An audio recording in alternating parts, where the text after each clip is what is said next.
Bien, esperemos que esta cosa empiece a grabar en algún minuto. La diversidad, ¿cierto? La diversidad en educación es una situación que se aborda en los últimos años como un hecho muy importante, como un hecho trascendente, como uno de los soportes, como uno de los pilares educativos, en el sentido de ser capaces desde la escuela de aprovechar o de resaltar las condicionantes, las distintas características culturales que presentan nuestros alumnos. ¿Ya? Entonces, hoy día en una sala de clases debiéramos ser capaces de generar un ambiente de tolerancia en el cual cada grupo cultural, de una u otra manera, ¿cierto?, se sienta cómodo, se sienta representado y a su vez se sienta integrado hacia una lógica de una cultura general, ¿ya? Hacia una cultura mayor, hacia una cultura de integración. Esta idea de enseñar la tolerancia, de enseñar, ¿cierto?, lo importante que es respetar al otro, resulta ser uno de los elementos básicos de nuestra vida democrática. Es un aspecto central si queremos, evidentemente, construir una sociedad mejor, ¿ya? Considerando que ustedes van a trabajar con niños, ¿cierto? Niños muy niños, con niños que están en la etapa preescolar incluso, ¿cierto? Entonces, desde este punto de vista, el tema de la integración en la diversidad resulta un aspecto central, un aspecto fundamental. Bien, ¿hay alguna duda, alguna consulta? ¿No? Bien. La diversidad comienza por un tema básico. El tema básico por el que comienza a desarrollarse la diversidad está dado por el género, por el género, ¿ya? El género, ¿cierto? Que tradicionalmente hemos visto como masculino-femenino, ¿sí?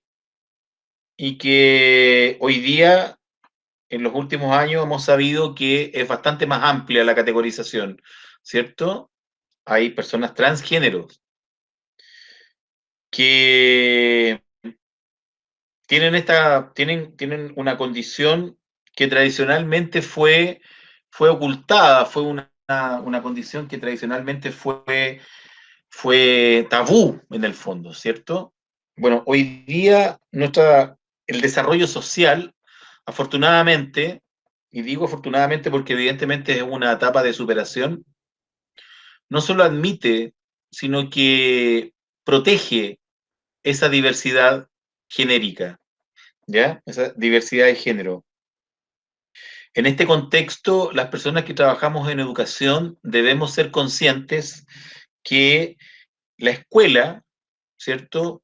Por definición, es un espacio en el cual se enseñan valores, se enseña la socialización, ¿sí? Se apunta a la lógica de crear personas capaces de insertarse exitosamente en el ámbito social. Y desde este punto de vista, un aspecto muy importante de este éxito social tiene que ver con la tolerancia. La tolerancia como concepto básico implica reconocer en el otro el derecho, un derecho, ¿ya? El derecho a ser como se es, por una parte. Y la tolerancia también involucra aceptar esa diferencia, no omitirla. Ojo con eso, ojo con eso. Hay un concepto hoy día en educación que se utilizó mucho en los años 90 y que en el último tiempo se ha ido dispersando, se ha ido perdiendo, que es el concepto de la anomia social. ¿Alguien sabe lo que es la anomia social? ¿Lo han escuchado en algún minuto? ¿No? Perfecto. ¿Sí? ¿Alguien quiere aportar algo? ¿No? Bien. La anomia, la anomia social es un concepto que viene desde la lógica marxista y en la actualidad se aplica como el no involucrarse con el otro.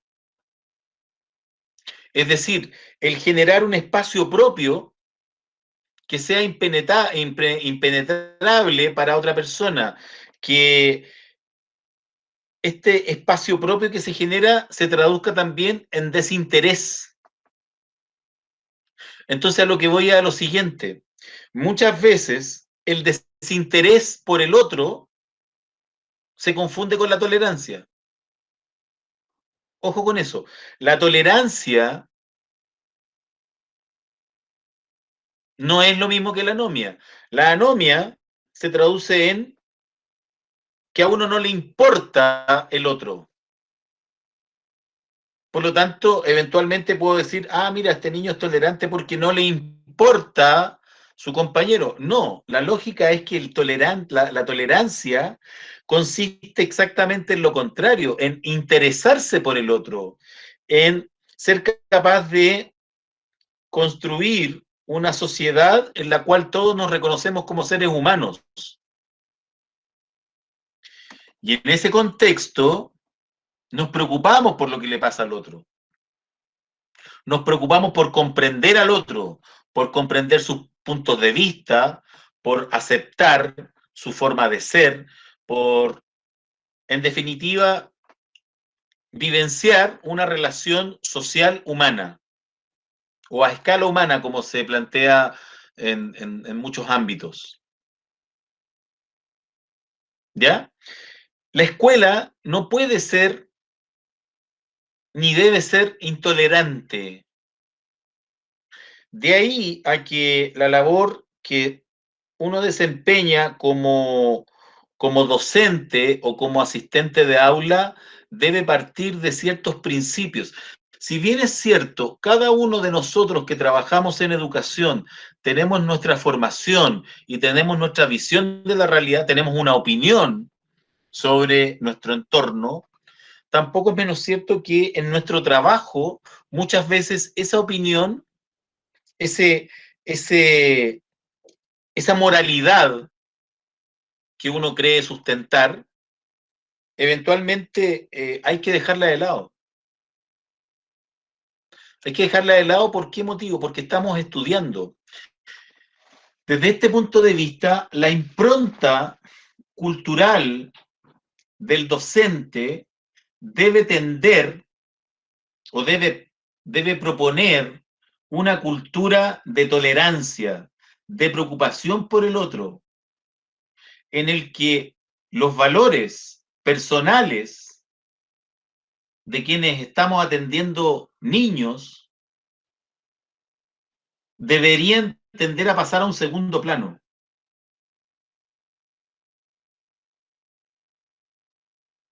No imponer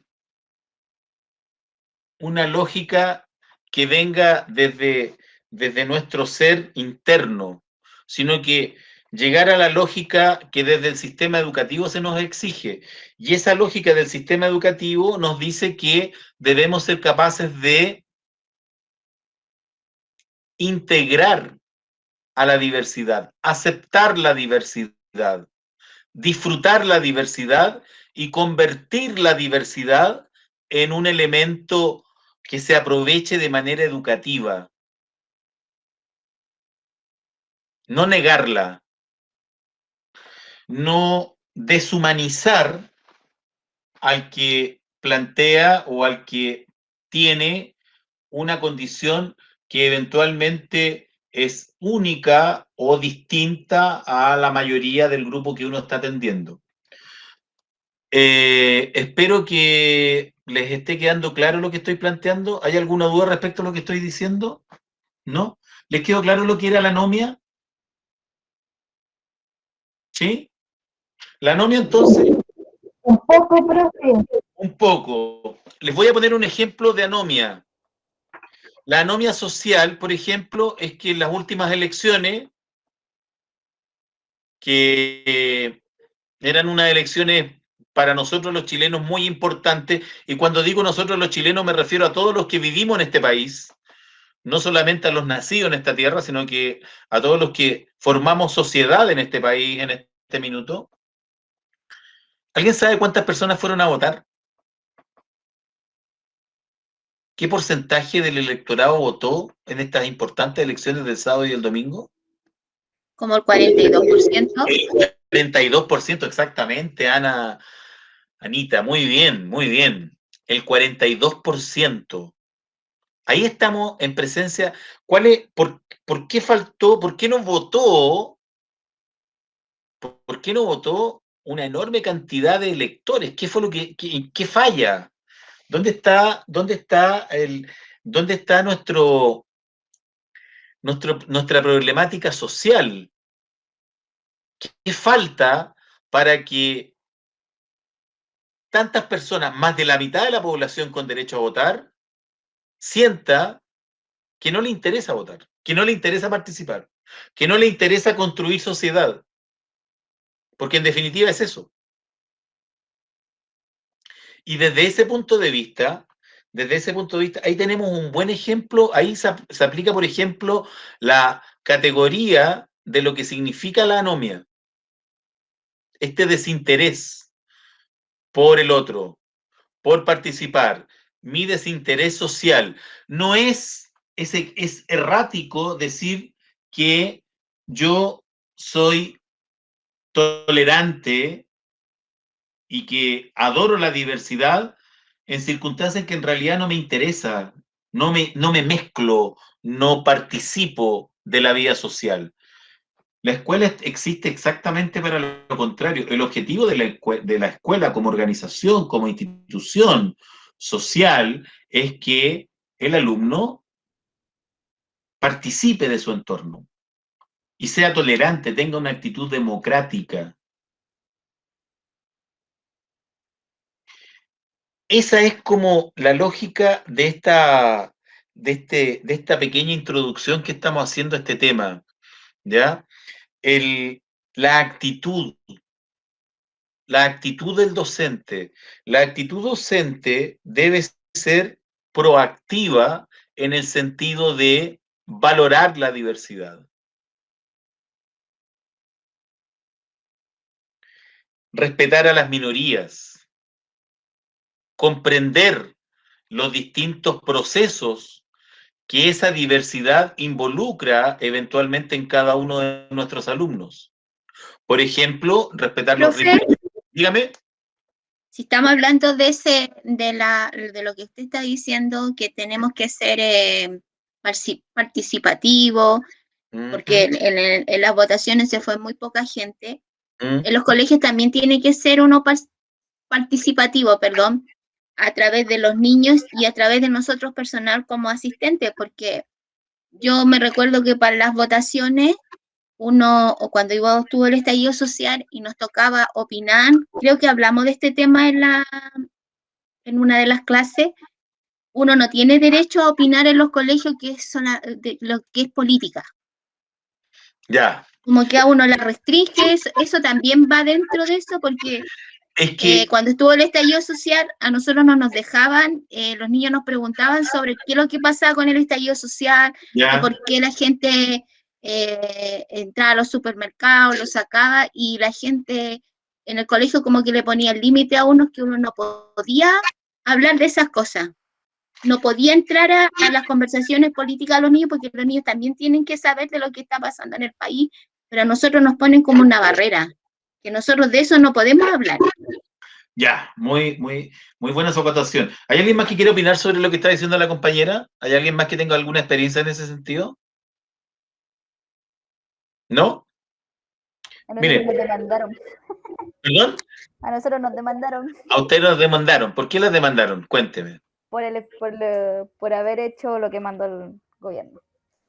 por haber contado lo que estaba pasando a los niños y porque los niños hicieron un cacerolazo. Ya. Una mamá puso una demanda, puso una querella al colegio. Ya. ¿Y cómo le fue a la mamá con la querella en el colegio? No quedó nada al final. No quedó en nada al final. Mire, yo les voy a plantear las dos posturas que hay sobre este tema. Ese es un tema muy potente, Ana, que se ha discutido muchas veces en educación y existe teoría sobre lo que usted está planteando. ¿Ya? Para todo hay teoría educativa, bien, es bien interesante este cuento. Miren. Sí, profe, porque perdón que lo interrumpa, pero No, por favor. Yo fui una de las personas que yo fui a votar porque era importante y mi hija también le gusta esto. ¿Ya? Cuando nosotros fuimos a votar, a mi hija le tocó en un colegio y a mí me tocó en otro colegio. En el colegio de mi hija, donde le fue a votar, nosotros tenemos el apellido Mapuche, estamos inscritas en ¿Sí? en los registros. ¿Sí? A ella no le preguntaron si quería votar por un... No le pasaron el voto verde, no le ofrecieron el voto verde. No le preguntaron. Entonces ahí como que también fue como discriminación, no sé si estará dentro de todo lo que estamos conversando, pero es una pregunta, una duda que tengo. A mí sí me preguntaron, quizá a mí me preguntaron porque era más grande, más mayor, yo tenía mi apellido y a mi hija no. Y ahora el lunes cuando nosotros entramos a trabajar, los primeros que nos preguntaron, ¿fueron a votar o no?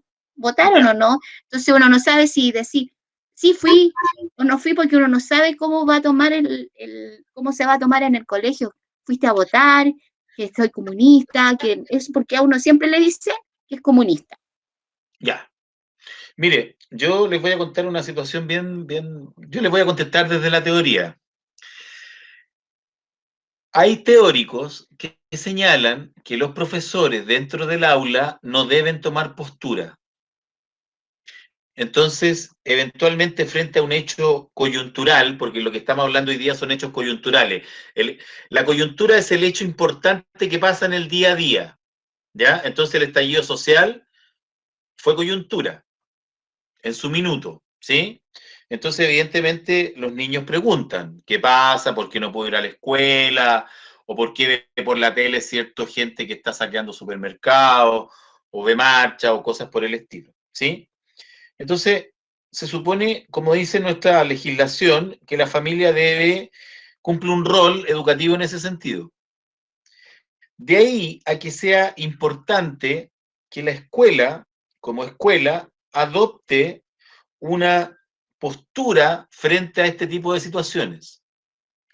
Ahora, esa postura que adopte el colegio frente a si el profesor puede opinar o no, debe ser consensuada con todos los estamentos del colegio, ¿ya?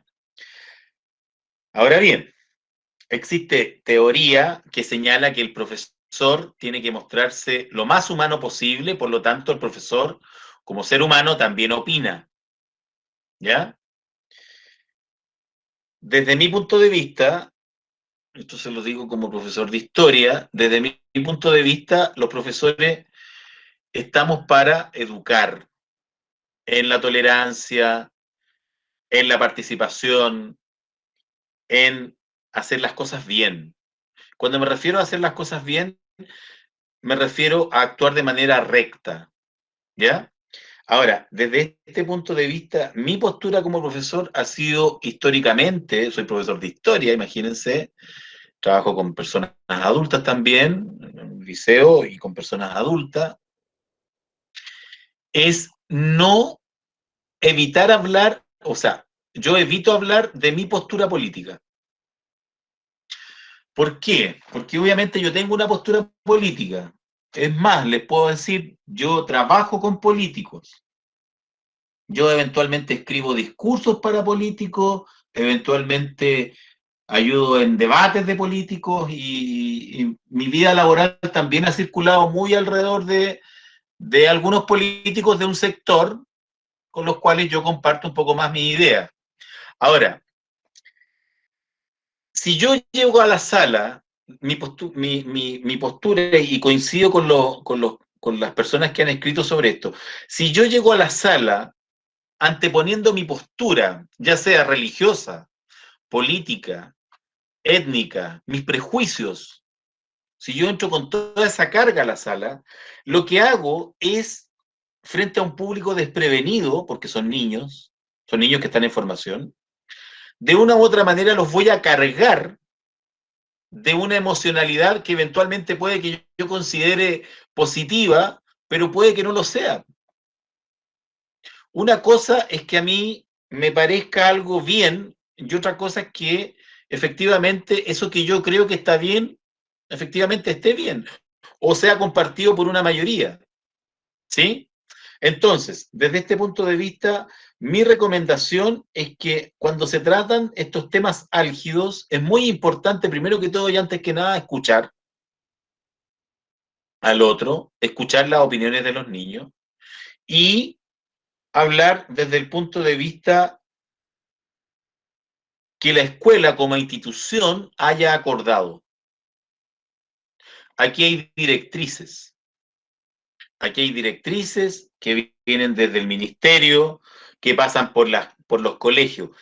Y aquí retomo lo que les planteé en el primer módulo. Aquí está la importancia de la misión y la visión. La misión y la visión, esos dos cartelitos que eventualmente en los colegios alguien escribió con palabras muy bonitas y que no dice nada, sí debiera decir mucho y debiera tender a generarnos un marco en el cual nosotros pudiéramos desarrollar y expresar ideas.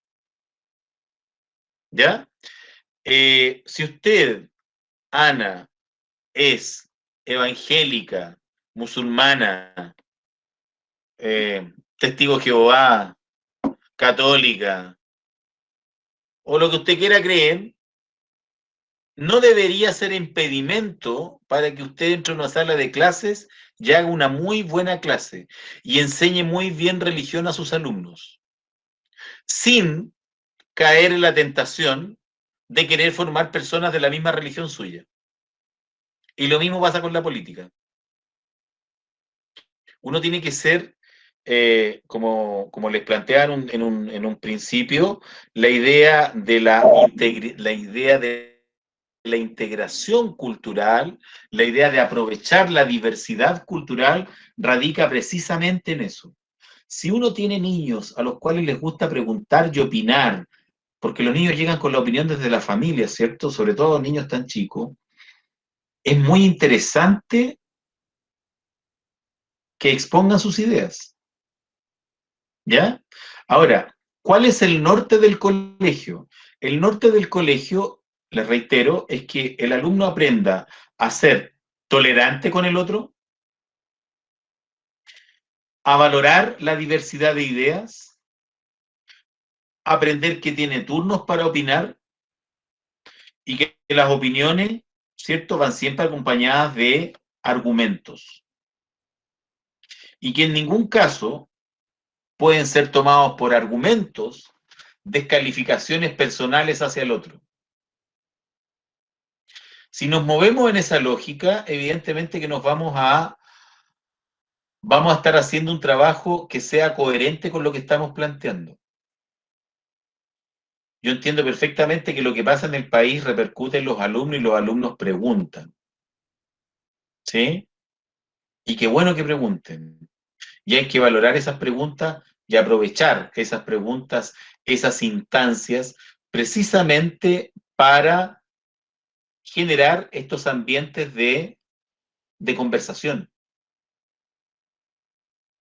No sé si les queda claro lo que les estoy planteando. ¿O no? Yo sé que... Es que yo creo que esto va como de la mano, porque como usted bien decía, en la familia hay de todas clases políticas, tanto de derecha, izquierda, de centro, de donde sea, y tienen su ideología tan marcada y tan que se cierran ahí, no tienen más allá de su horizonte. Y los niños hoy en día tienen una mentalidad más abierta, miran más allá. Entonces, ellos plantean un punto de vista muy distinto a lo que los plantean los adultos. Claro. Por ejemplo, también va como si los papás le explican a sus hijos.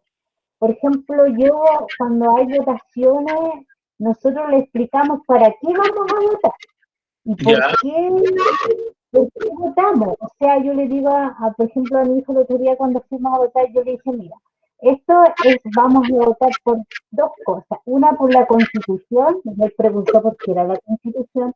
La Constitución se hizo de tal forma que el presidente, que se llama, no sé, la explicación corta,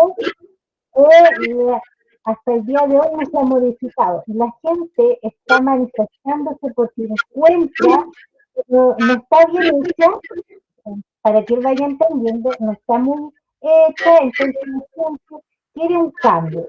¿Y qué es lo que tenemos que hacer nosotros? Es ir a votar, porque es la única forma en que se pueda hacer manifestar esa opinión que tú tienes. Ir a votar como chileno, cuando tú tengas 12 años, perdón, 18, tú vas a tener ese derecho. El cual tú vas a votar y vas a tener tu opinión con la persona que a ti, que tú consideres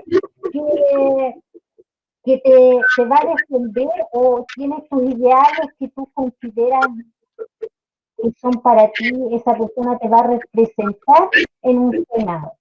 Pero es como ir explicando a ellos y también la familia, eso también es el rol que tienen los papás, yo creo, de enseñarles a sus hijos, porque hoy en día ellos tienen una mirada muy distinta a la que teníamos años atrás, que los niños casi no opinaban, casi no decían nada.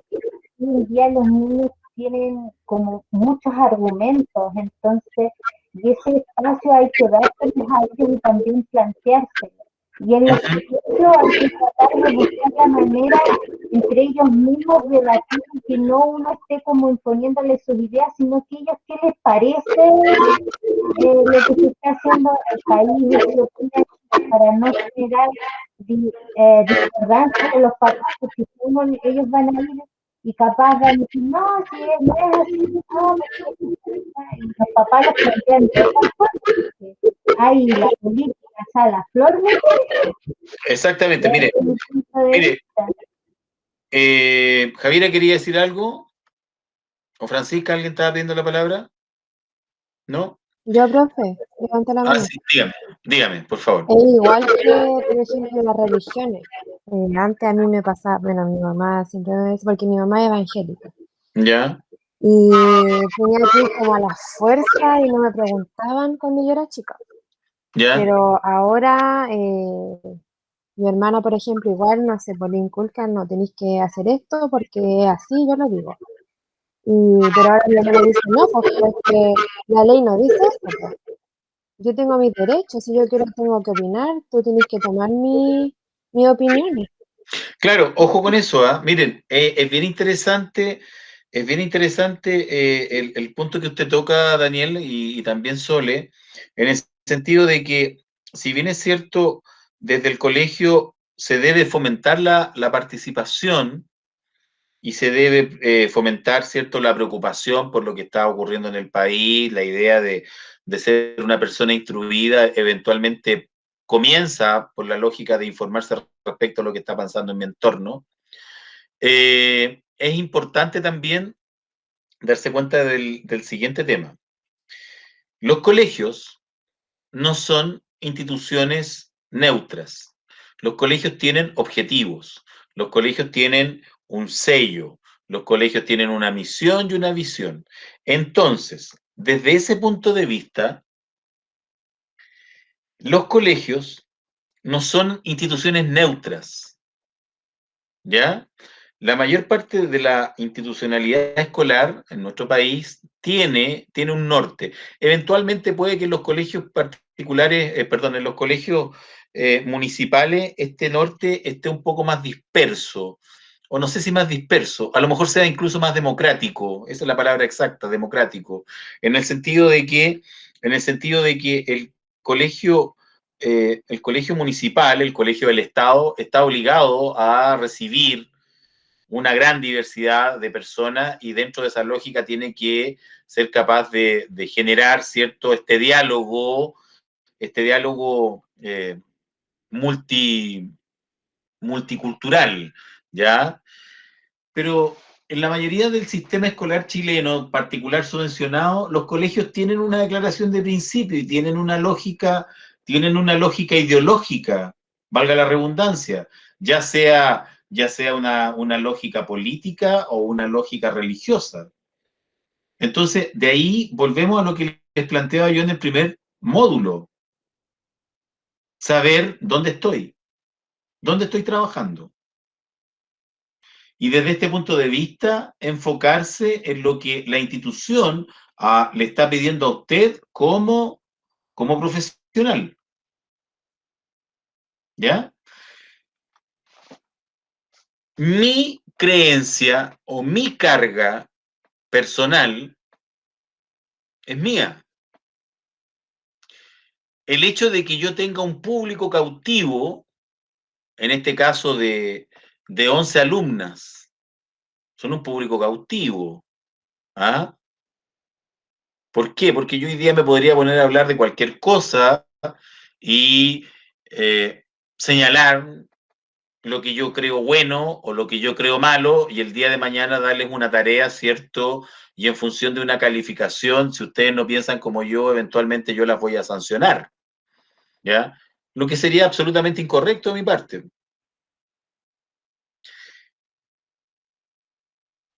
De ahí a que sea muy importante el hecho de ser consciente que como las personas a las cuales uno está atendiendo de una u otra manera están cautivas dentro de un sistema que califica, que pone nota, en el caso de ustedes, o que eventualmente integra o no integra, en el caso de los más niños muchas veces, de ahí a que sea importante generar una línea de trabajo coherente, ¿ya?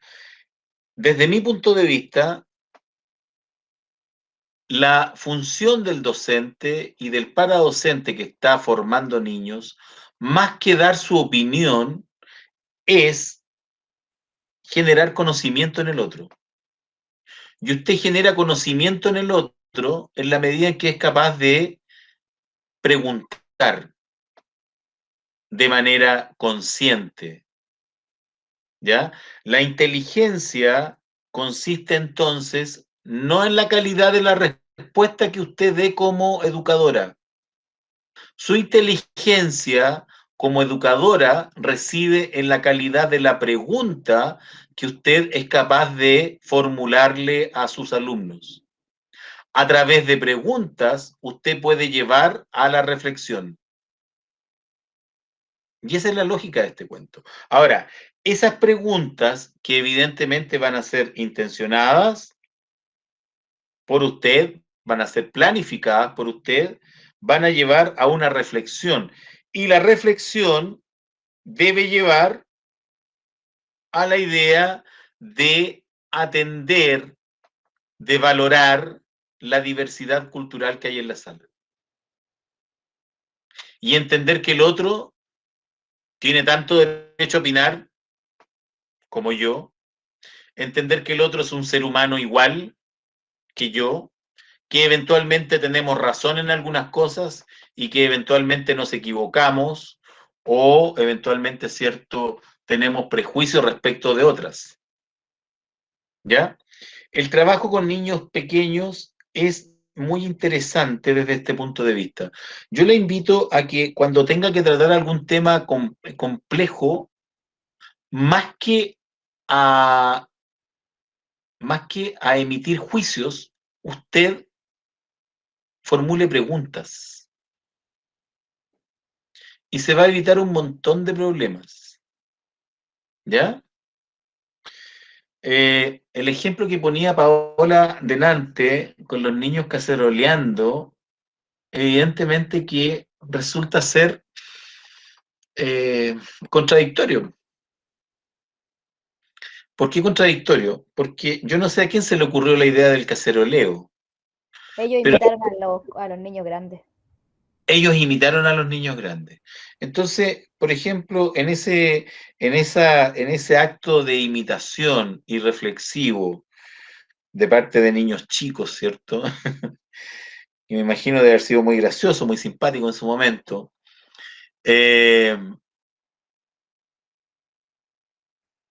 ¿Sería conveniente haber intervenido y haberlo evitado y haber llevado a los alumnos a la reflexión o no? ¿O había que dejarlos hacer? Es que sí lo intervinieron, sí lo hicieron. Lo que pasó fue que eso los niños después lo contaron, entonces ahí quedó la embarrada. No, si los niños van a contar todo lo que pasa en la escuela, si es parte de... Porque Es parte obviamente de... las educadoras hicieron lo que tenían que hacer. Le dijeron que eso no tenían que hacerlo, empezaron a explicarle, pero había niños que sabían todo lo que estaba pasando con el estallido social, entonces esos niños también involucraban a otros niños que no sabían. Y ahí, Y una protesta dentro del colegio. no, los niños grandes, o sea, como que se empezó a hablar del tema, y los niños grandes empezaron ellos a... No sé qué habrá pasado en el parte del colegio, porque nosotros estábamos en la escuelita. Entonces ellos empezaron con eso y los niños más pequeños, claro, uno estaba en el patio y uno fue a buscar un sonajero y empezaron con los sonajeros a hacer como un tipo de... Y ahí Claro, miren, yo por ejemplo trabajo en un colegio con niños adultos, o sea, con niños de enseñanza media, no son adultos, pero sí hay varios de ellos bastante grandes. Y el minuto, yo me acuerdo, yo no sé si ustedes se acuerdan los días posteriores, nosotros empezamos a tener problemas porque muchos niños querían salir a marchar. Entonces el colegio le avisó a los apoderados que habían alumnos que querían salir a marchar. ¿Cuál fue la política? Que el centro de alumnos conversó con la dirección del colegio y a las 12 del día se abrieron las puertas del colegio y los que quisieran salir a marchar podían hacerlo y los que no se quedaban en clases. Es complejo, es compleja la lógica de intentar retener alumnos a la fuerza dentro de un colegio. Existe la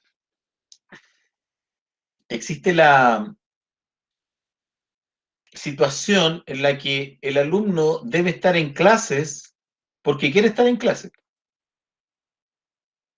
¿ya? Por una parte, porque considera que la clase es importante, por lo tanto, se va a llegar a una lógica de participar o no de una actividad social paralela, en este caso cacerolear o marchar, ¿cierto? Fuera del colegio, o de permanecer dentro del aula. Ahora, cuando hablamos de niños chicos, cuando hablamos de niños infantes, ¿cierto? Incluso de prebásica, como los que ustedes atienden, evidentemente que ahí el tema se complica, porque obviamente yo no le puedo decir a un niño de 4 años anda a marchar. Yo creo que, les insisto, el tema pasa por llevar a la reflexión, el tema pasa por conversar, el tema pasa por entender que lo que los niños creen saber, en realidad, en la mayoría de los casos, están repitiendo cosas que escucharon, ¿ya? Y desde ese punto de vista, llevar a la conversación y generar actividades. Yo soy de la idea que es difícil desde la escuela abordar una situación coyuntural, como les planteaba adelante. ¿Ya? Es decir, es difícil abordar una situación que está ocurriendo en el minuto. ¿Por qué? Porque los niños son niños. Yo creo que de una u otra manera uno tiene que ser capaz de generar el ambiente y desarrollar las actividades que se estaban proponiendo desde siempre o que estaban planificadas y eventualmente planificar alguna actividad que apunte a atender, en este caso, ¿cierto?, lo que los niños están demandando conocer, en este caso, ¿cierto?, el tema del estallido social. Ahora, interesante es que en esa generación, ya que se trata de un tema polémico, ya que se trata de un tema muy álgido, en esa generación participe la comunidad escolar completa. Entonces, cuál es el problema que ocurre con los profesores? ¿O cuál es el drama que tenemos los profesores? Que llegan y nos tiran a la sala. Nos dicen, anda a cuidar tal curso, y uno va al curso, ¿cierto? Y evidentemente se ve enfrentado a esta situación, eventualmente sin que le hayan entregado las herramientas como para abordar, por ejemplo, la temática que usted me está señalando. ¿Ya? Daniela, la escucho.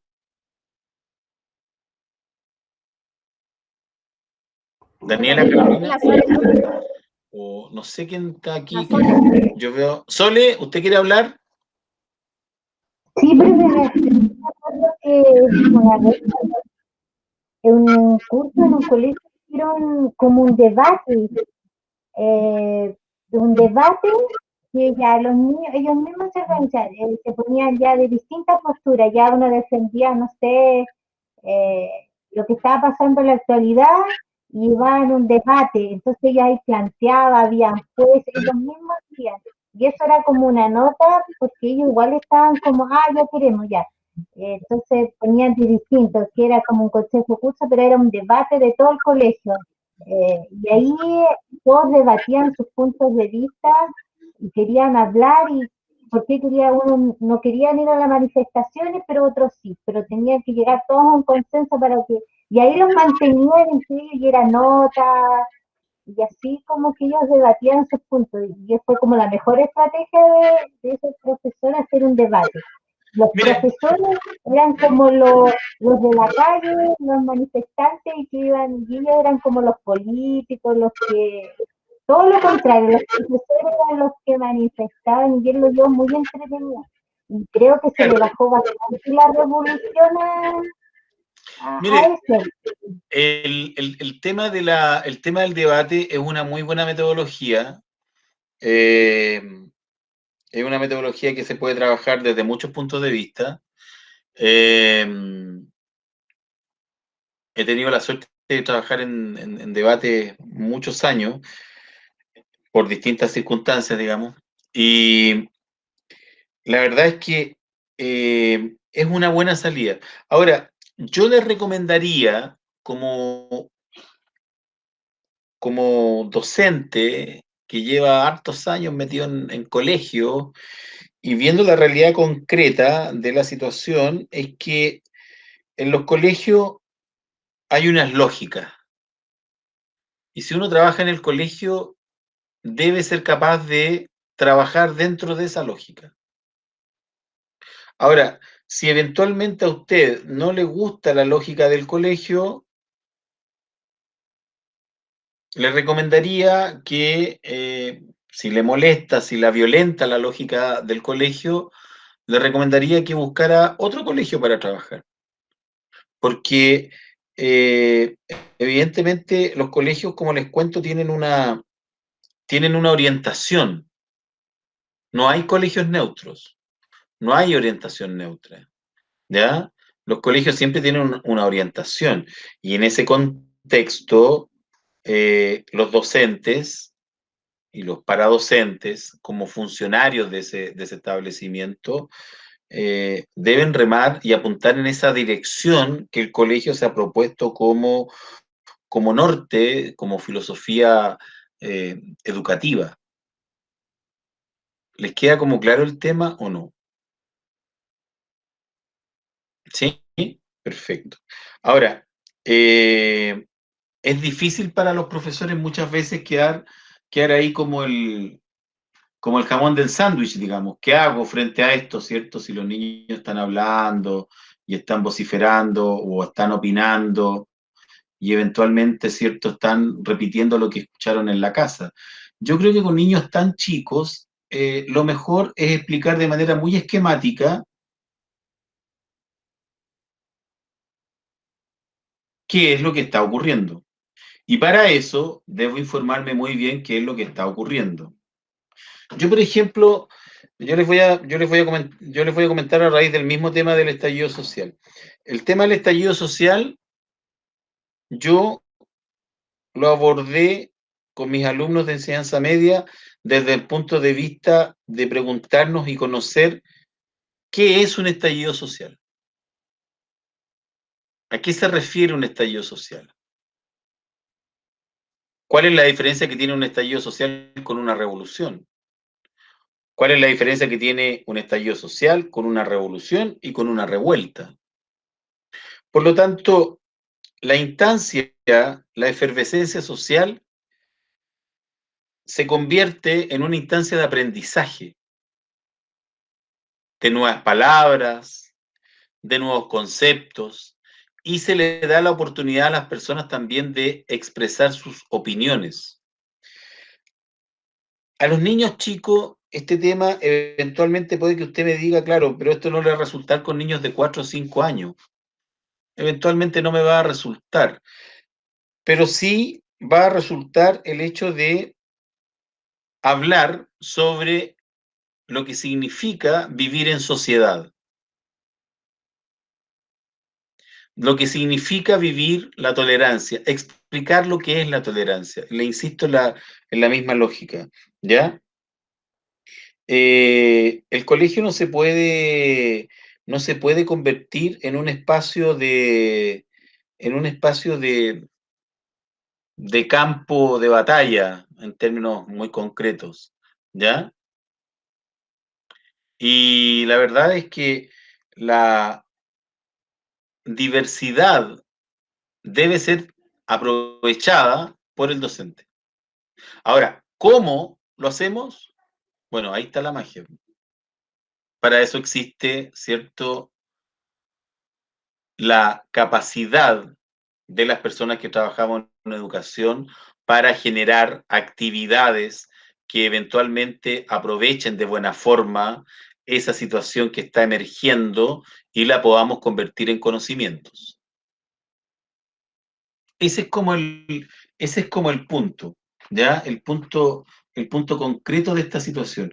Uno no saca mucho con ir a hablarle a los alumnos respecto de lo que uno cree o de lo que uno piensa, porque la verdad es que lo que les decían delante, ¿cierto? El hecho de que uno, como adulto, de una u otra manera le imponga al otro, ¿cierto? Esta lógica de decir, mira, lo correcto de pensar es esto, o lo central es esto, o yo soy el que opina y porque yo soy el que sabe de esto, por lo tanto yo te voy a decir cómo esto es. La verdad es que de una u otra manera se convierte en un acto un tanto frustrante para los alumnos, desde un punto de vista intelectual. Miren, es lo mismo que ocurre, y perdón yo sé que el ejemplo les va a parecer polémico, o espero que les sea polémico, ¿cierto? Y salgan a discutir lo que voy a decir. Pero, por ejemplo, si usted a un niño de 4 años lo hace dibujar un gato, lo hace pintar un gato, ¿qué es mejor? ¿Que usted le pase una lámina con el gatito dibujado o que el niño dibuje el gato?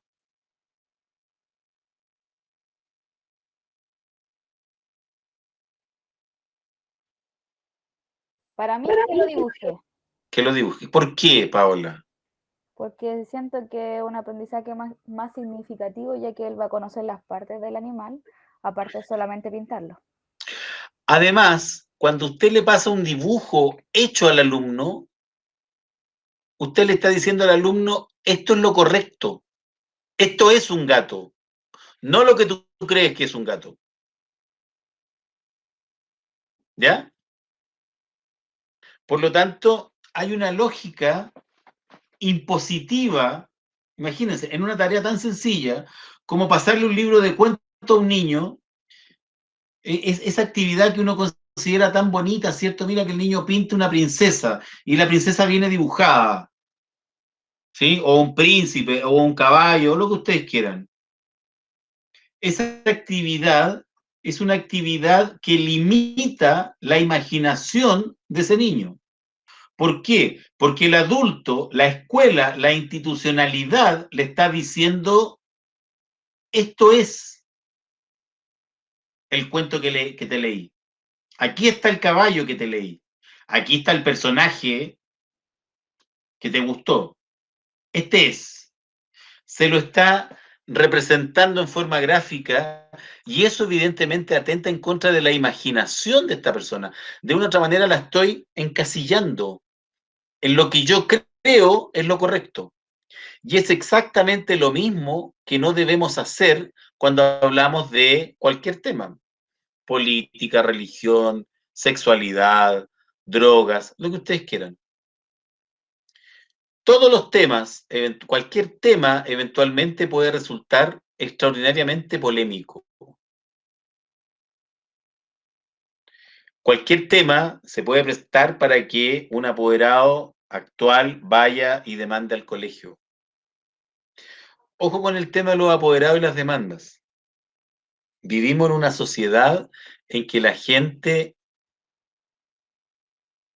en que las personas se sienten como clientes institucionales. ¿Ah? No tenemos apoderados, tenemos clientes que van a dejar niños a un colegio, a una empresa.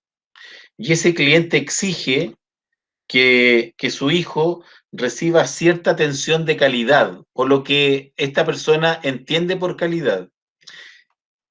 De ahí a que sea tan importante integrar al apoderado en el tema de explicitar el trabajo que se está haciendo. ¿Ya? De ahí a que sea importante que la Jenny Alarcón, cuando esté trabajando con niños de 3 o 4 años, cualquier tema, en reunión de apoderados, previamente, sea capaz de explicar a los apoderados exactamente el por qué está haciendo lo que está haciendo. Ahí está el valor de la planificación. Ahí está el valor de no entrar a la sala con la vana idea de que mi opinión es la válida, y eso es lo que vengo a hacer hoy día. Vengo a opinar frente a estos niños para que estos niños finalmente vayan, salgan y opinen igual que yo. ¿Ya? Es muy importante en este sentido, en estas 4 horas, ¿cierto?, que estamos viendo el tema de la diversidad, ser capaces de generar didácticas que tiendan a no polemizar, sino que a generar conversaciones desde distintos puntos de vista sobre algún tema valórico. Ahora, cuando usted haga un cierre, no diga la verdad. No, porque la verdad no existe. La verdad es lo que uno cree. El cierre de una actividad conveniente consiste en hacer un resumen de las opiniones y de las distintas posturas que hay frente a esa temática.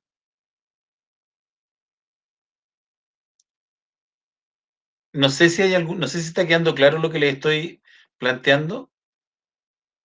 Es fundamental entonces ser capaces de generar actividades que por un lado lleven al alumno a reflexionar desde su yo interior sobre la realidad concreta que está viviendo o que está viendo por televisión, por internet, que escucha conversar en la casa, etcétera, y un largo etcétera. Lo fundamental es que usted convierta la sala de clases en un espacio en que la postura de las personas, la opinión de las personas, la diversidad cultural de las personas sea respetada. Es fundamental que en el aula se respire respeto, se viva respeto. ¿Ya? Si usted es una persona que llama al orden a sus alumnos faltándoles el respeto, va a tener problemas. Si usted ve que hay un niño que es muy irrespetuoso dentro del aula, es porque ese niño, eso es lo que ve en su casa. Llame al apoderado y dígale, suavemente, como dice la canción, su niño tiene estas faltas y a mí me da la impresión que esto es por esto otro. De ahí a que reiteramos la idea, la educación en la diversidad es compleja. Es compleja porque choca con una actitud que es muy fácil de asumir. ¿Cuál es la actitud muy fácil de asumir? No me interesa, no me meto. Parezco tolerante, pero no lo soy. En realidad no me importa. ¿Ya? Ese no me importa, esa actitud anómica, ahora que ya sabes lo que significa la palabra, tiene a nuestro país, ¿cómo está? ¿Cómo está? Estamos en una sociedad en que las personas nos preocupamos de cuidar nuestro metro cuadrado. ¿Ah? Es una situación bastante sintomática. La verdad es que aquí hay una crisis, evidentemente, hay una crisis económica, hay una crisis de salud, pero aquí hay una crisis más profunda todavía. Aquí hay una crisis social de personalismo. Aquí nosotros, ¿cierto? En general nos llegamos a la conclusión que al final del día lo único que me importa soy yo. ¿Ya? Bueno, podríamos teorizar sobre esto, pero la verdad es que nos alejaríamos del tema. Les voy a compartir un material para empezar a hablar de integración, que es el tema, ¿cierto?, que roza, se entremezcla con la idea de la diversidad, ¿ya? La integración. Nuestras escuelas, nuestro sistema escolar debe atender a la diversidad y debe atender a la integración. Primer aspecto de integración en la diversidad, el tema de género. Ser cuidadosos en el tema de géneros. Formar hombres o niños, niñas y niñes que respeten al género del otro. Explicarles desde muy chico un dato que muchas veces olvidamos. Nadie es propiedad de nadie. Las personas, los seres humanos somos por esencia libres, ¿sí? En una democracia los seres humanos somos libres. Y desde este punto de vista es fundamental el tema del género. Es uno de los grandes objetivos de la educación chilena, la atención a la diversidad de género, el respeto a la diversidad de género. Evidentemente que como país nos falta muchísimo que avanzar en este tema, porque nosotros como sociedad caemos muchas veces en una especie de doble estándar muy marcado, ¿cierto? Tenemos un conflicto los chilenos entre lo que creemos para nosotros y lo que exponemos en forma pública. Es decir, tenemos, ¿cierto?, una problemática de estándares bastante grande desde muchos puntos de vista. De una u otra manera, ¿cierto?, la atención a la diversidad comienza por una muy buena educación de género. Enseñar respeto por el otro. Enseñar que los niños tienen sus particularidades, que las niñas tienen sus particularidades, que existen personas transgéneros, ¿cierto?, que tienen sus particularidades, pero que todos somos seres humanos y que tenemos las mismas capacidades y que debemos respetarnos, ¿cierto?, de manera absoluta, irrestricta. Nadie aprende a golpes, nadie entiende con malos tratos. El buen trato debe ser, por excelencia, la forma en la cual usted se acerca a sus alumnos. El maltrato solo genera más maltrato. Ese es un axioma que hay que tener muy claro. Ojo con esto, el orden, ahí tenemos otro problema conceptual los chilenos, el orden no es sinónimo de represión. La represión es sinónimo de violencia, represión es sinónimo de temor, de causar terror en el otro. El orden es una actitud que se aprende, que se adquiere de manera social, entendiendo que es importante respetar la particularidad del otro, aceptarla y valorarla como tal. ¿Ya? Ahora bien, les voy a compartir ahora un material, como les decía antes, que después se los voy a mandar a al WhatsApp del curso, pero como siempre, el profesor torpemente, ¿cierto?, no encuentra la pestaña. Aquí sí. Mentira, no la encuentro.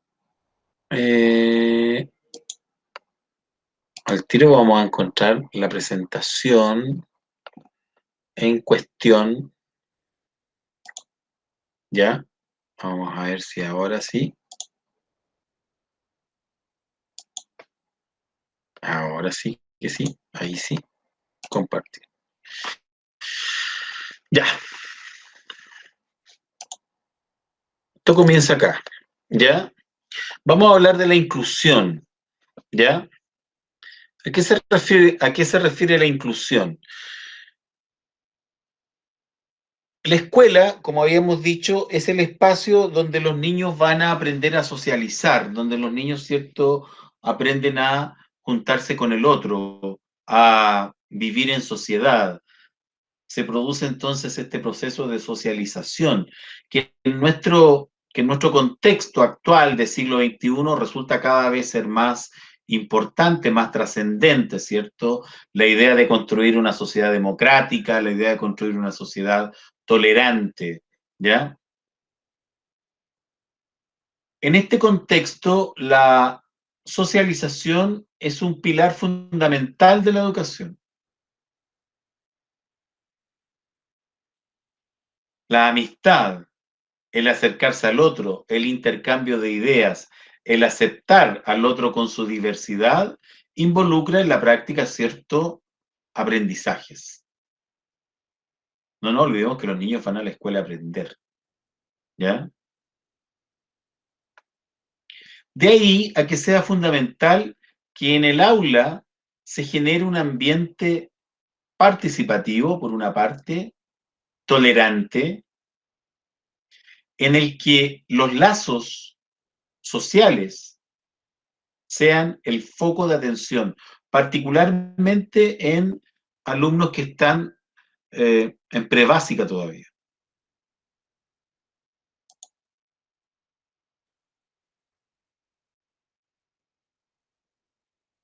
¿Cómo abordar, por ejemplo, problemáticas como el egoísmo natural de los niños? O los problemas de disrupción, ¿ya? Problemas de conducta, me refiero. O la lógica de la exclusión. Muchas veces, ¿cierto? Nosotros vamos a tener un módulo sobre esto, en el que vamos a abordar el bullying, el maltrato. Le vamos a dedicar, ¿cierto?, ahí horas exclusivas a este tema, desde un punto de vista legal y desde un punto de vista humano. Es fundamental que el docente y que el paradocente, el asistente de aula, que son los adultos que están dentro de la sala de clases, sean capaces de generar expectativas en cuanto a tener y mantener un ambiente propicio para los aprendizajes. Por lo tanto, la disrupción, el egoísmo, la falta de empatía, no tienen cabida. Ahora, el tema es cómo hago para poder generar este ambiente en la sala de clases sin que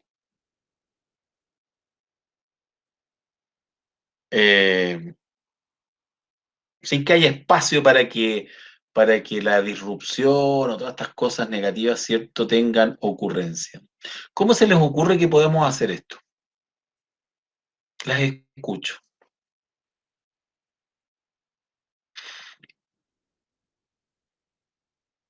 ¿Cómo podríamos generar un ambiente positivo, una actitud positiva, una actitud proactiva de parte de los alumnos, ¿cierto?, en orden a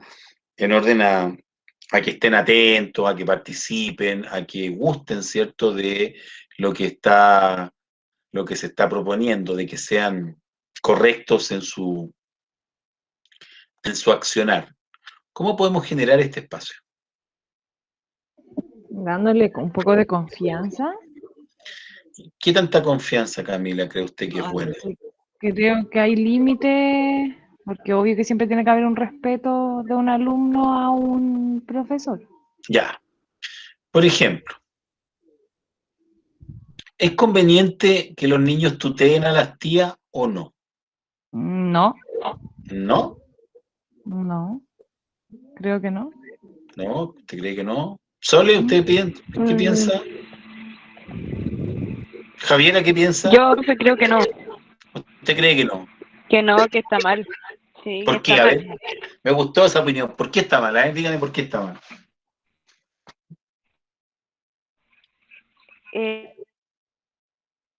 Por respeto, porque los niños deben tenerle respeto a los profesores, no.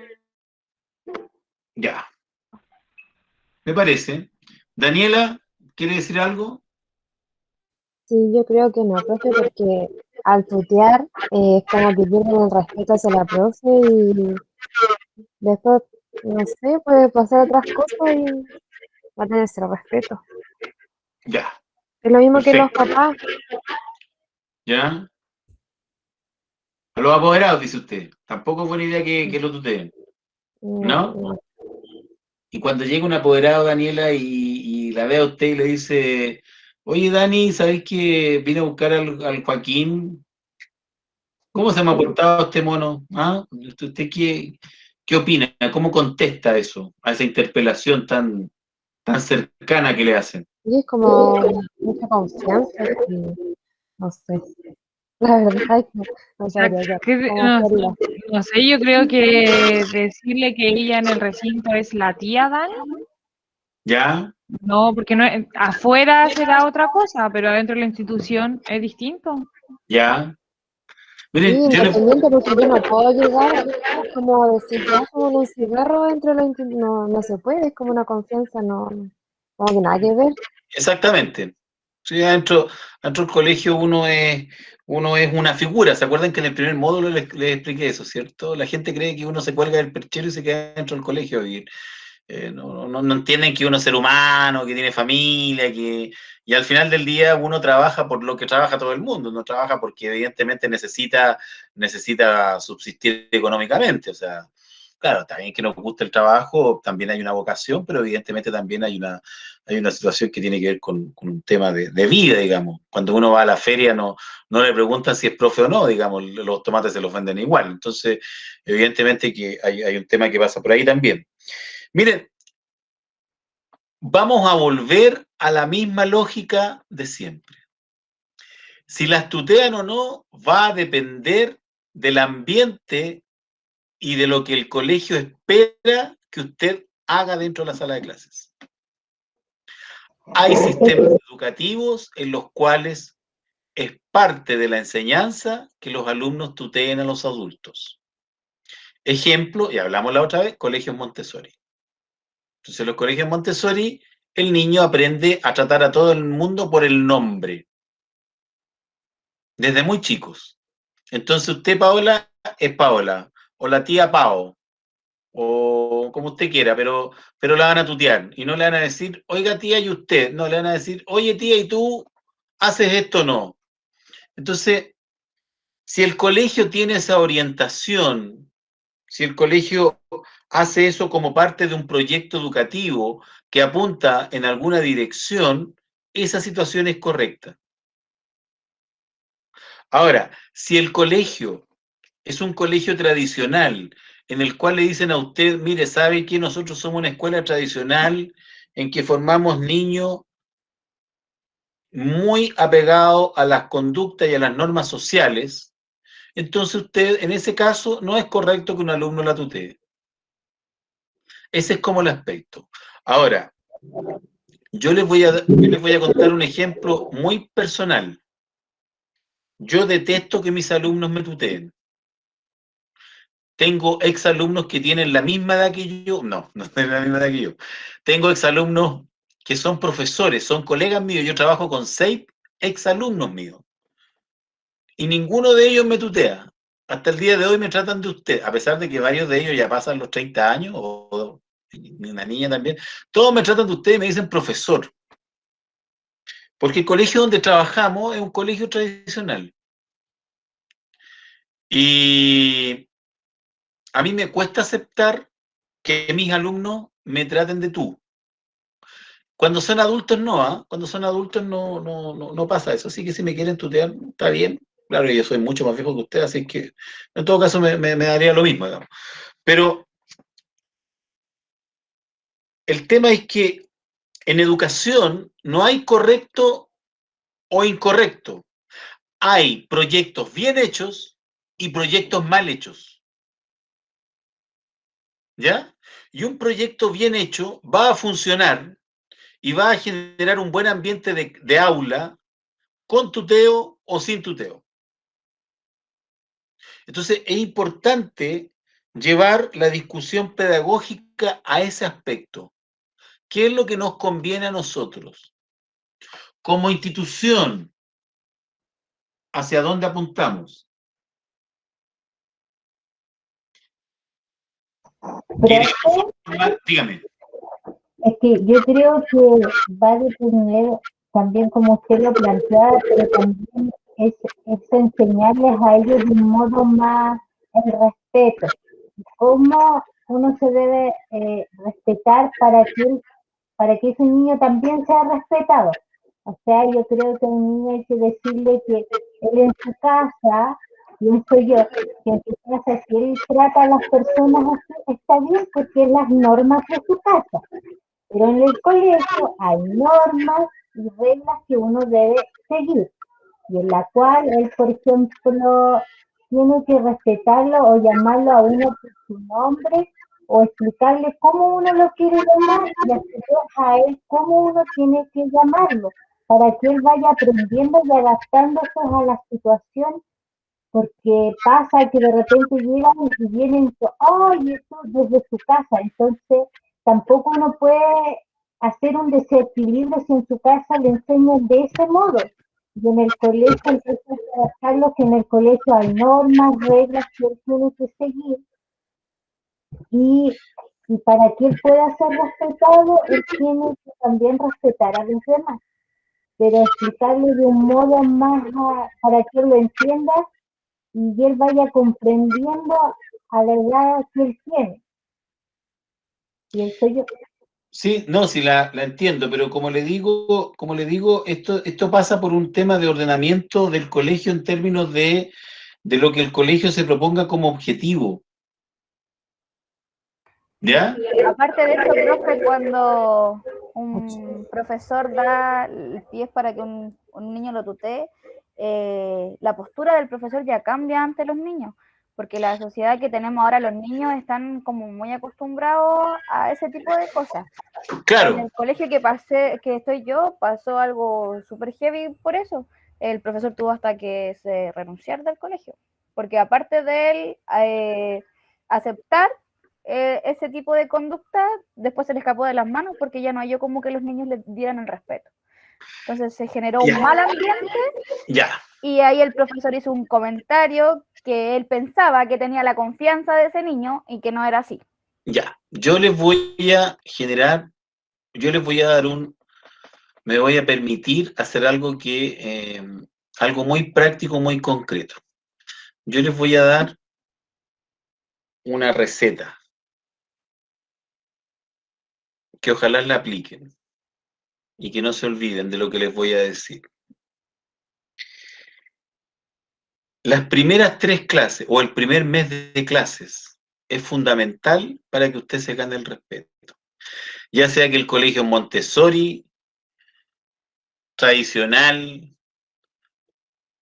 lo que sea, Waldorf, lo que sea. Durante el primer mes de clases es necesario que usted sea una persona muy seria, una persona muy concreta y que ponga límites.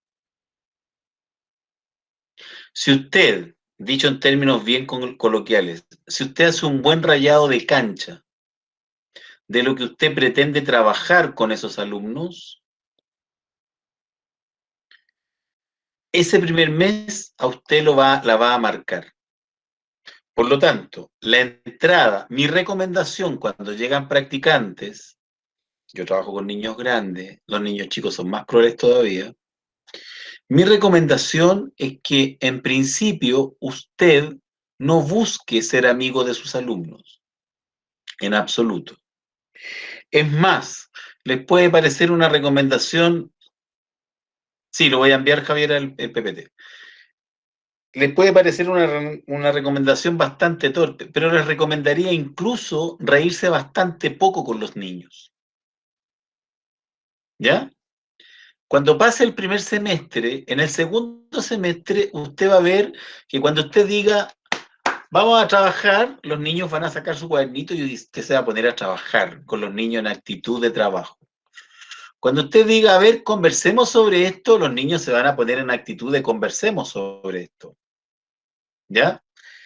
Si usted parte al revés de lo que le estoy planteando, créame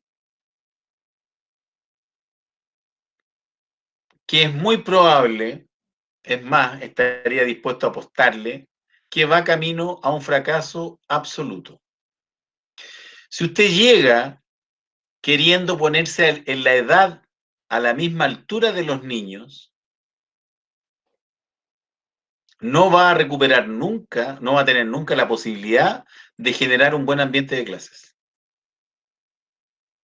Yo he trabajado con alumnos de distintas edades y créame que con todos los niveles pasa exactamente lo mismo. Uno tiene que ser capaz de demostrar seriedad y trabajo y hacer un rayadito de cancha. Importante, fundamental ese aspecto. ¿Ah? Fundamental que usted diga, estos son los límites, en estos límites nos vamos a mover, ¿ya? Y el que no lo haga de esta manera, bueno, vamos a tener que conversar con el alumno, con el apoderado y establecer, ¿cierto?, las causas del por qué este alumno no está cumpliendo con lo que se le está pidiendo. Esa es la lógica, ¿ya? Con amor, con paciencia y con trabajo. El trabajo implica planificar y no dejar nada al azar. Se lo planteé el módulo pasado. La actitud que usted debe tener cuando entra a una sala de clases debe ser extraordinariamente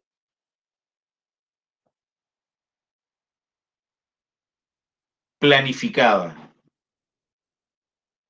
No llegue a una sala a ver qué pasa, qué sucede, como dice por ahí un humorista imitando a un futbolista. ¿Ya? La idea es que usted vaya muy clara respecto a lo que va a hacer, de cuál va a ser su actitud.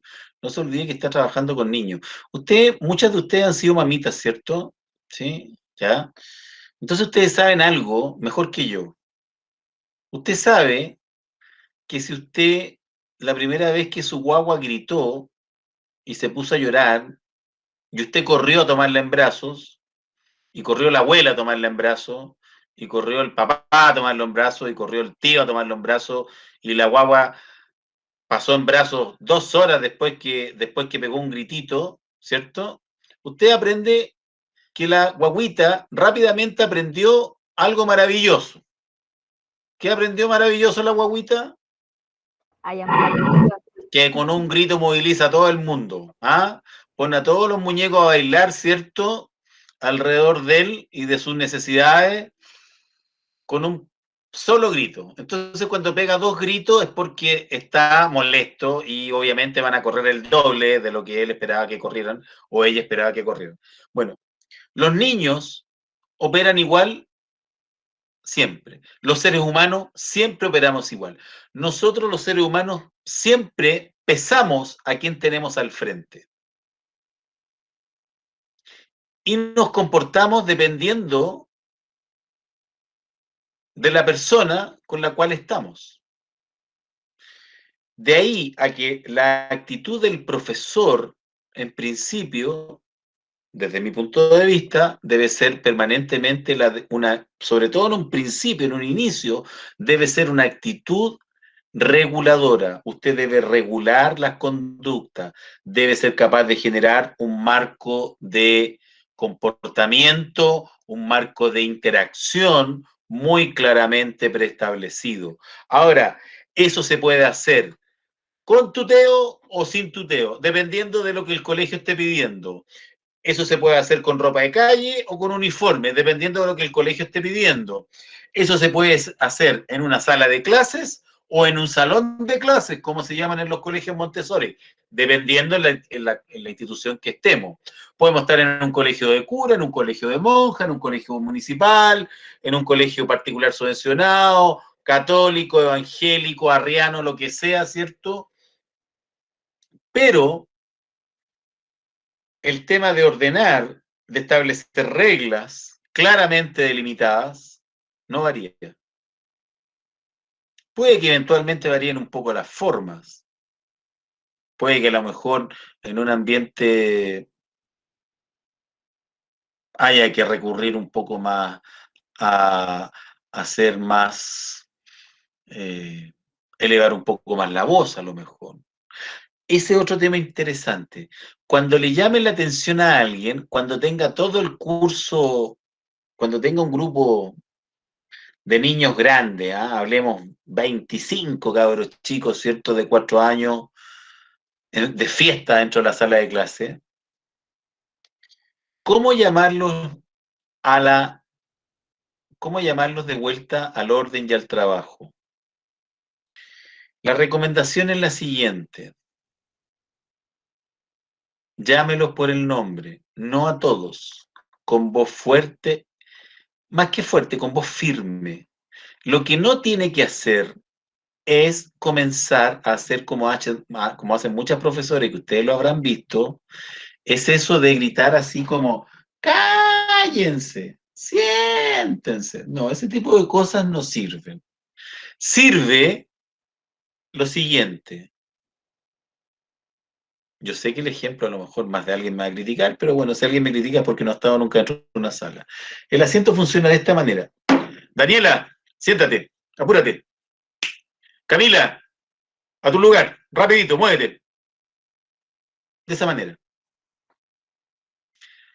Con dos que nombre, más o menos fuerte, el resto que va a hacer, se va a ir a sentar. Se asustan, se van a sentar. Se van a asustar un poquito y se van a sentar. Pero la segunda vez que usted llegue a la sala y estén en lo mismo, van a mirar y se van a sentar sin que usted haga eso. Y en forma natural se va a generar un ambiente propicio para iniciar la actividad, ¿cierto? Iniciar el trabajo. Desde este punto de vista, entonces, el hecho de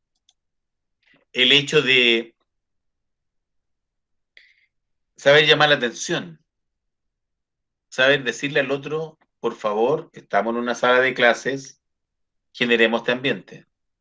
Eso es parte de la tolerancia, eso es parte de lo que hay que aprender. Cuando estamos trabajando, es parte del respeto. Explicarle a los niños que ustedes están trabajando. ¿Sabían ustedes lo importante que es eso? De ser capaz de decirle al otro, ¿sabes qué? Que yo estoy trabajando. Yo estoy aquí porque me estoy ganando la vida, porque tengo una familia y vengo a trabajar. Tu mamá trabaja, tu papá trabaja. Bueno, yo también, yo trabajo aquí, mira. Yo trabajo aquí contigo. Entonces, yo merezco que tú también me dejes trabajar a mí. Esa es como la lógica. Daniela, por favor, la escucho. Daniela, ¿quería decir algo? ¿No? Perfecto. Seguimos entonces avanzando con esta presentación que hice hace como 1000 años. Bien. ¿Cómo sancionar a los alumnos? ¿Ya? La sanción eventualmente es una forma negativa de intentar llamar al otro al orden. Es complejo llamar al otro al orden desde una actitud negativa.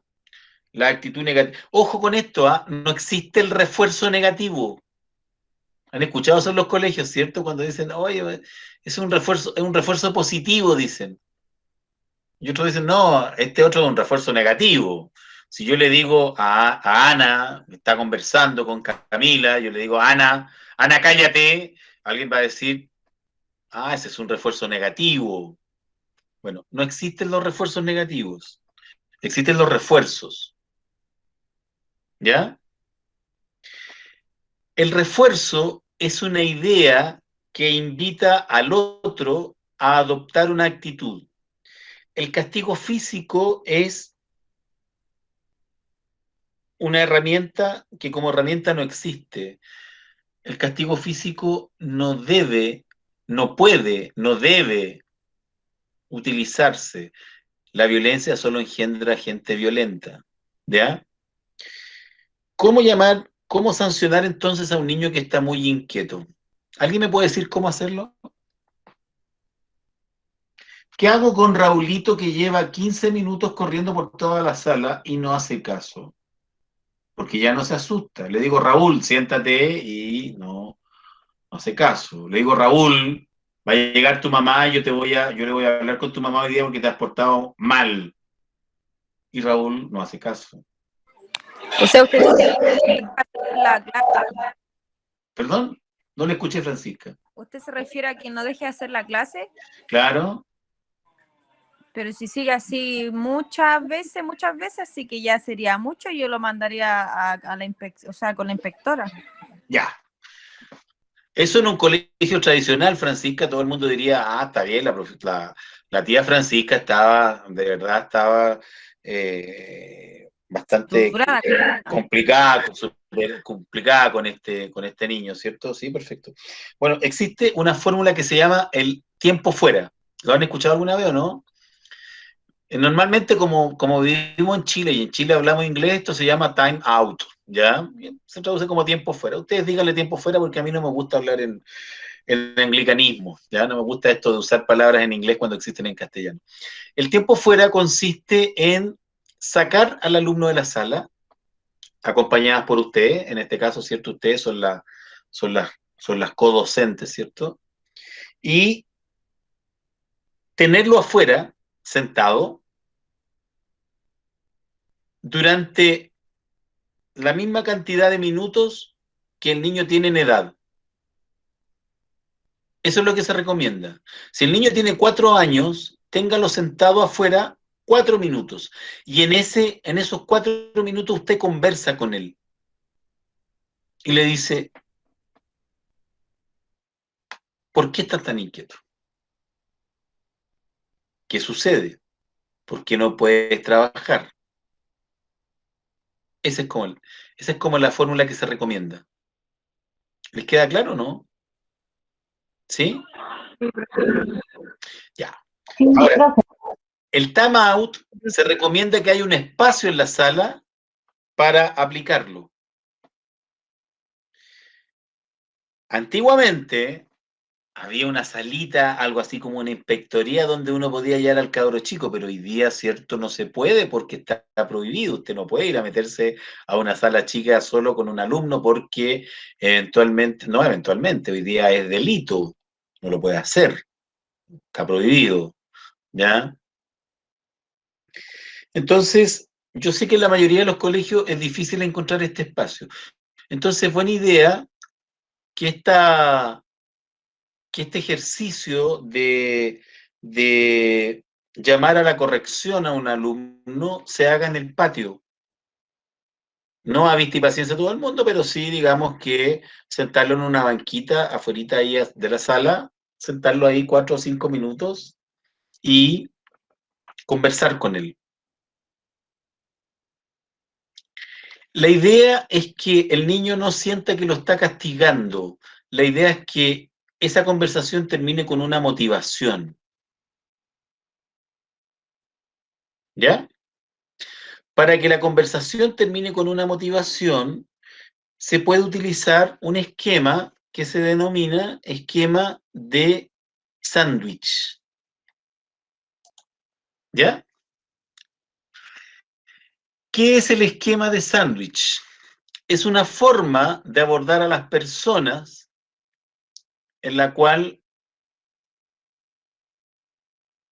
usted hace un sándwich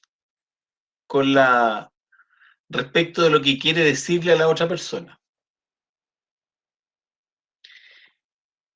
¿Cómo se hace un sándwich? Un sándwich se hace poniendo una cara de un pan por arriba, poniéndole algo al medio y poniéndole otra carita del pan por abajo, ¿cierto? Por lo tanto, ¿cuántas partes tiene este esquema de sándwich? 3. Muy bien, ¿cierto? 3. Tiene una tapa de arriba. ¿Qué va en la tapa de arriba de nuestro sándwich correctivo? Va un elogio. Sacó a Raúl de la sala, lo sentó en la banquita justo afuera de la sala, se sentó con él y suavemente le dice: Raúl, yo te encuentro un niño tan simpático, eres un niño tan inteligente, eres un niño tan agradable. Y la verdad es que me encanta cómo eres, me encanta tu alegría, me encanta verte, lo paso muy bien viéndote. ¿Qué hago entonces con la parte de arriba del sándwich? ¿Qué va arriba del sándwich? ¿Qué cosa? Como la parte de arriba. No, en la de arriba, ¿qué cosa va? El elogio que uno le hace al El niño. elogio. Ah, Se ya. elogia a la persona. ¿Ya? Se elogia. Al medio va la crítica. Raúl, cuando nosotros estamos en clases, tú incomodas al resto y me incomodas a mí también. Yo la verdad es que me siento muy incómodo con tu actitud. ¿Por qué? Porque fíjate que hay otros compañeros tuyos que están haciendo la tarea y a mí no me gusta ver cómo tú te estás atrasando y además distraes al resto. Así que te voy a pedir, por favor, que te sientes y hagas la tarea. ¿Sí? Al medio quedó la crítica. Daniela, ¿quiere decir algo? La escucho. ¿No? Sí, profe. ¿Ah? Es que eso pasa muchas veces porque distraen a los... ¿Me ¿Sí? escuchas, cierto? Sí, la escucho, la estoy escuchando. Que distraen mucho a los otros niños y después se revolucionan todos. Yo, Exactamente. al parecer, cuando era chica, era así. Sí. Aunque no lo crea. Yo Siempre era pasa. de mucho conversar. Y la profe me llamaba 2, 3, 4 veces la atención y al final después estaban todos revolucionados. Exactamente. Por eso que es importante esta técnica del tiempo fuera, de esta conversación afuera. Entonces vamos, arriba el elogio, al medio el reto. En la práctica es un reto, en la crítica, ¿sí? Y en la parte de abajo va la conclusión. Ya, Raúl, ahora vamos a entrar a clases y vas a ser el niño precioso que a mí me encanta y vas a hacer tu tarea. ¿Les queda claro? Hicimos un sándwich. Elogio, crítica, conclusión. Solución al tema. 4 minutos. 1 minuto por cada año de vida. Eso dice la psicología sobre este tema, o una rama de la psicología sobre este tema. ¿Ya? Es importante que esto se haga con firmeza. ¿Ya? Si la actitud persiste, el tiempo fuera empieza a aumentar de a 1 minuto. Hágalo con reloj. No es que diga, es que el profe dijo 4 minutos y, pucha, que harto rato. No, son 4 minutos, hágalo con reloj. ¿Ya? Ahora, si el niño manifiesta más problemas, es porque tiene más problemas de fondo y evidentemente hay que recurrir a los demás actores que hay dentro del colegio. Dentro del colegio hay psicopedagogo, hay diferencial, eventualmente va a haber psicólogo. Porque ya si estamos viendo a un niño que cae en actitudes autodestructivas como querer cortarse las venas, o como querer enterrarse un lápiz, o querer, o ser extraordinariamente agresivo con todo el mundo y querer pescar a patada a la tía, ¿cierto? O a los compañeros. Evidentemente que ya estamos hablando de un tema que nos va a sobrepasar en términos de las posibilidades profesionales que nosotros tenemos como docentes de aula o como ayudantes de aula. ¿Ya? Desde ese punto de vista, entonces, ese aspecto. Profe, ¿le puedo hacer una consulta? Por supuesto, todas las que quiera, dígame. Profe, pero si se hace todo lo contrario, porque nosotros en el colegio teníamos un niño que era todo lo contrario del niño que se portaba mal. Era un niño que entraba a clase y era súper inteligente. Media hora, 15 minutos era así el trabajo. Pongámosle matemática. Era muy bueno para la matemática. Él en un ratito solucionaba el problema, hacía su tarea. Todo. Y él se aburría porque los demás niños de primeros, que era de primero, se demoraban en hacer el trabajo. Entonces, a ese niño había que sacarlo y hacer lo que decía usted. Era todo lo contrario. Pero en ese caso, mire, en ese caso la situación es distinta. Porque, ojo, no estamos hablando de un alumno disruptivo. Estamos hablando de un alumno aburrido, que es otra cosa. El disruptivo es un niño inquieto que es inquieto porque sí, digamos. ¿Ya? O porque no quiere hacer tarea, o porque de una otra manera a lo mejor incluso tiene algún grado mayor de inmadurez frente a la edad de sus compañeros. En el caso de lo que usted plantea, el tema es al revés, es un tipo que está sobrecalificado para estar donde está, digamos. ¿Ya? Claro, porque él se aburría constantemente. Sí, ya. Entonces, en esa situación, en ese caso, la idea es que usted aproveche a este niño y lo ponga a ayudarle a los compañeros. Ojo con eso. La idea es que este niño eventualmente, si era tan bueno para las matemáticas, se convierta en un secretario de matemáticas y vaya a ayudar a algunos compañeritos que les cuesta más la tarea. Y usted le empieza a dar responsabilidades y lo pasa a su lado. Claro. Lo que se llama en la administración cooptar al otro. ¿Ah? Hay alumnos que resuelven las tareas con una rapidez extraordinaria. Siempre pasa lo mismo. En todas las asignaturas pasa eso. ¿Ya? Él era extraordinario, profe. Era, pero inteligente. Después fue ayudante de la profesora. Bueno, ahora somos cuarentena. No sé cómo estará la situación de él, pero era muy inteligente y ya después él era el ayudante de la profesora, era para poder mantenerlo tranquilo. Exactamente, sí, es lo que hay que hacer desde un principio. Mire, lo otro que usted tiene que entender, Ana, que dentro de un colegio ni en ninguna parte utilice nunca más la palabra inteligente. Los niños no son inteligentes o tontos, no son inteligentes o más o menos inteligentes. Los niños, cada persona tiene habilidades. ¿Ya? Habilidades. Entonces vamos a hablar de habilidades. Hay niños que son hábiles, en este caso el niño tenía habilidades matemáticas, pero eventualmente puede que haya tenido carencia en algún otro plano.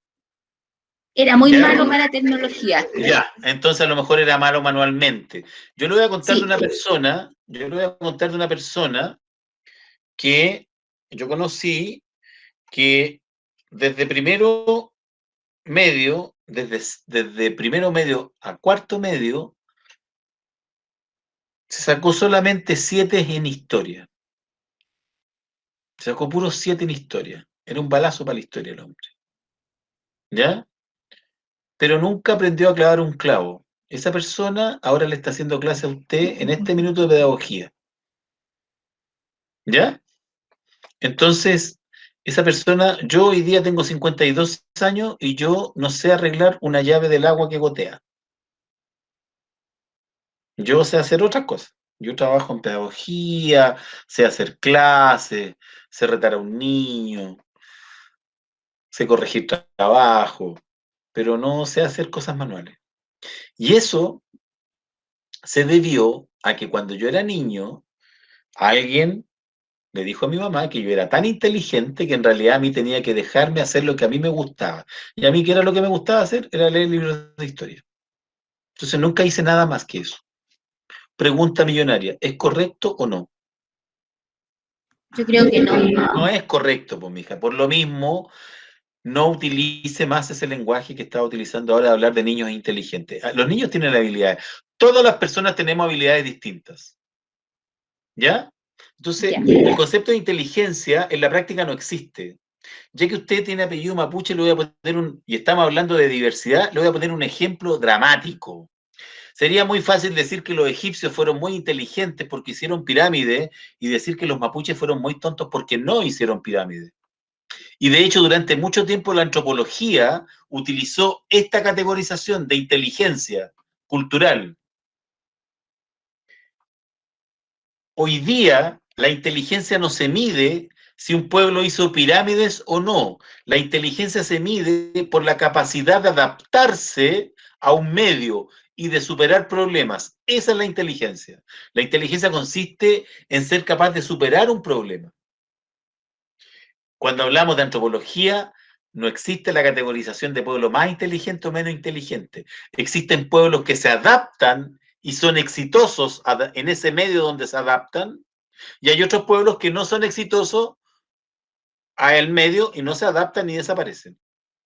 En el caso de la cultura mapuche, es una cultura exitosa porque lleva miles de años viviendo en un medio ambiente y ha desarrollado la sofisticación cultural necesaria para vivir en ese medio ambiente.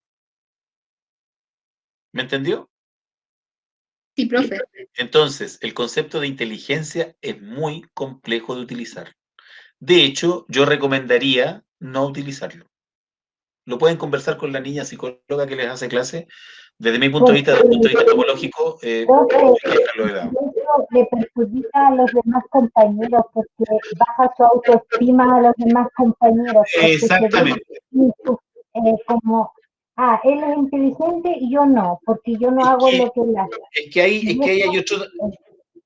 Sole, ahí hay otro tema que es interesante trabajar también con los niños y es el hecho de eliminar la competencia. Siempre en los colegios se pide que se premie en los lugares, en todos los colegios, cuando uno salió cuarto medio, al primero, segundo, al mejor, etcétera, etcétera, etcétera. Desde muchos puntos de vista sociales está bien, es parte de nuestra tradición. Desde un punto de vista pedagógico no está bien, no es correcto. ¿Por qué no premiar otras habilidades? ¿Por qué no premiar las habilidades sociales? ¿Por qué no premiar, por ejemplo, siempre decimos el mejor compañero, pero premiemos las habilidades de manera más concreta? Premiemos al compañero más solidario. Premiemos al compañero que eventualmente, ¿cierto?, demuestra más interés por el resto de la comunidad. ¿Ah? En el colegio donde yo trabajo, hace algunos años atrás, se me ocurrió a mí, no les voy a mentir, se me ocurrió a mí, crear un premio que se llama Premio al Espíritu del Liceo. ¿Ah? Entonces se premia el espíritu. Y ese premiar a los alumnos por su espíritu de colaboración con el liceo no tiene que ver necesariamente con el que haga más cosas en la escuela o con el que tenga mejor promedio. Tiene que ver con el que los profesores consideran el alumno que es mejor persona. Y de hecho hacemos una votación entre los profesores. ¿Ya? Bien, oye niñas, se nos ha pasado la hora de una manera rapidísima y voy a detener la grabación. ¿Ya?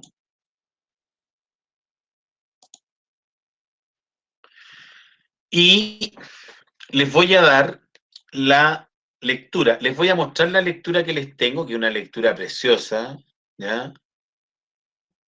Déjenme un segundo para mostrarles la lectura, que es un texto maravilloso. Se van a enamorar de este texto verdaderamente. ¿Ya? La van a querer leer varias veces. Es mentira lo que les estoy diciendo, no me crean, ¿eh? No les va a gustar la lectura y les va a costar entenderla porque es media complicadita, pero me interesa que la lean, ¿ya? Ahí les voy a mostrar acá. Ahí vamos a leer este texto. Se los voy a mandar a...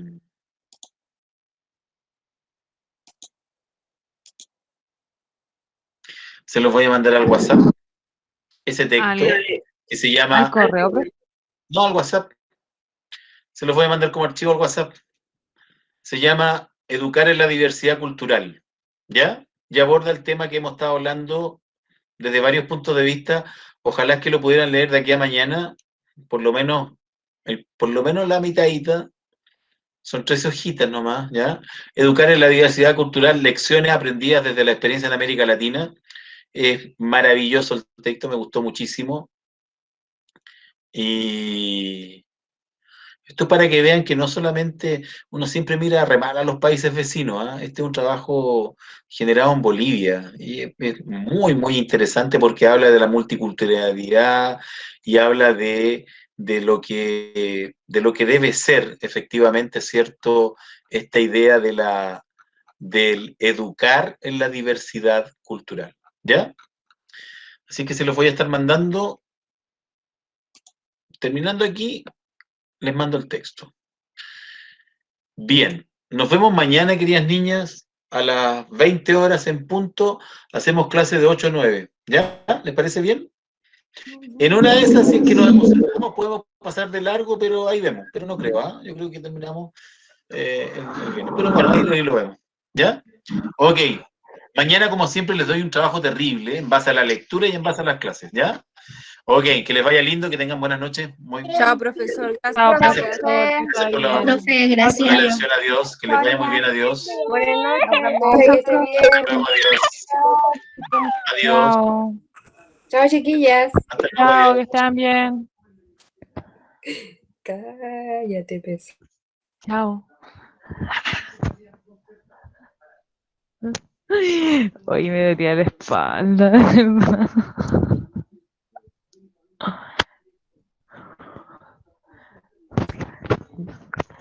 No suena.